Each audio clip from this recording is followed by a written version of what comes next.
Last one before I answer a few questions. Top 10 coaches.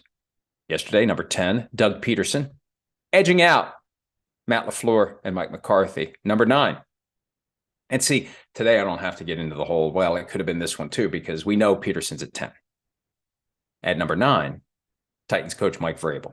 Now, look, they've been the number 1 seed and lost at home to the Cincinnati Bengals in a game where Ryan Tannehill threw 3 interceptions, but they've also beaten the number 1 seed. In 2019, Vrabel took the Titans into Baltimore and they knocked off Lamar Jackson, the league MVP that year, and company.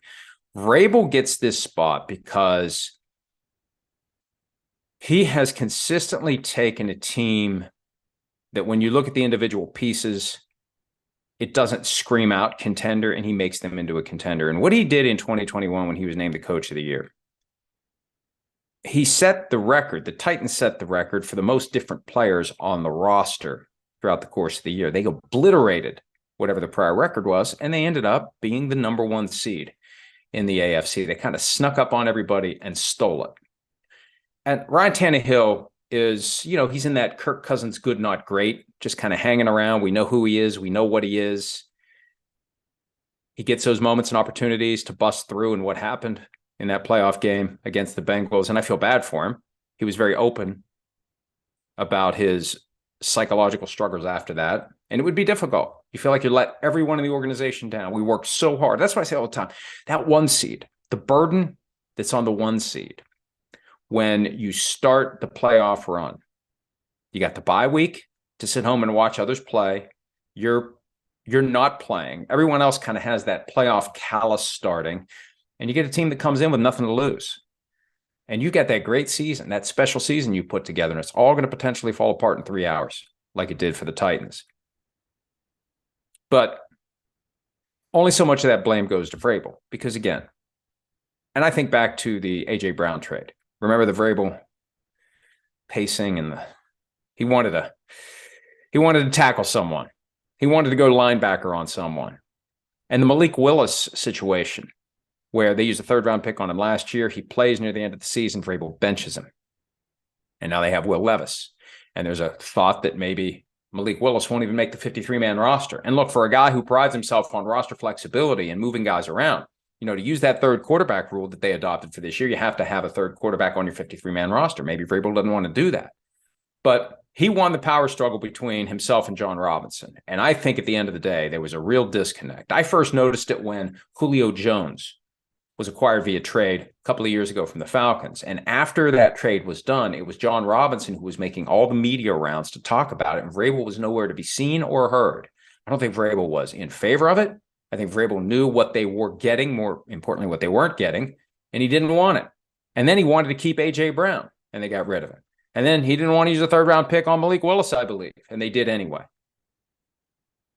I don't know how the power structure is balanced between Vrabel and new GM Rand Carthon, but I think Vrabel's got more influence than maybe he had before, and I think they understand he's the reason this team has been competitive. He's been taking these various pieces and slapping them together, and it came up not long ago. Is he on the hot seat? No. And then I slipped into this question of whether or not he's among the coaches who would be instantly hired by someone else if he was fired now. And I think he would be. I don't know that he's quite on that list. And I think we put him on that list of guys who would actually induce another team to fire their current head coach because they thought they could hire Mike Vrabel, but he's close to it.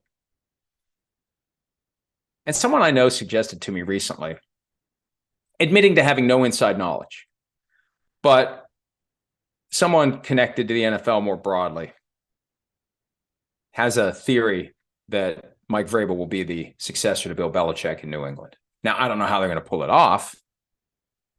They may have to send some draft picks to Tennessee. Vrabel may have to go into someone's office and say, I don't want to be here anymore. This is my dream job. I'm in the Patriots Hall of Fame. He'll be entering that later this year.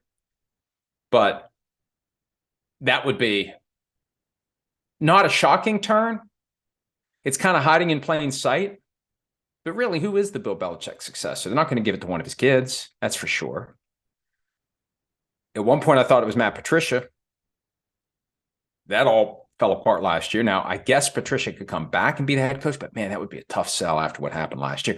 It's almost as if, and I'm not saying he did it on purpose, but Belichick may have poisoned the well for Patricia to be the successor to Belichick by putting him in a position to fail last year. I'd never thought of it that way, and I would hate to think that anyone is that devious and dastardly and sinister. But end result may be, very well may be, there's no way Patricia is going to be the successor to Bill Belichick, but maybe it'll be Vrabel.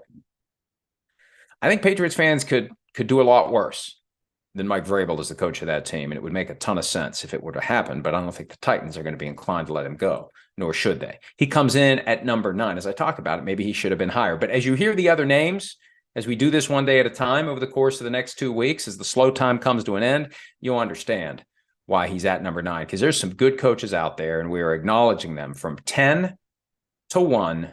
We've done 10, Doug Peterson, 9, Mike Vrabel. Coming tomorrow, unless I drink too much tonight and I'm unable to do PFTPM, which is possible. Coming tomorrow, number 8. Hi, it's Mike Florio. Thanks for watching PFT on YouTube. Hit subscribe for the latest news and analysis from Pro Football Talk.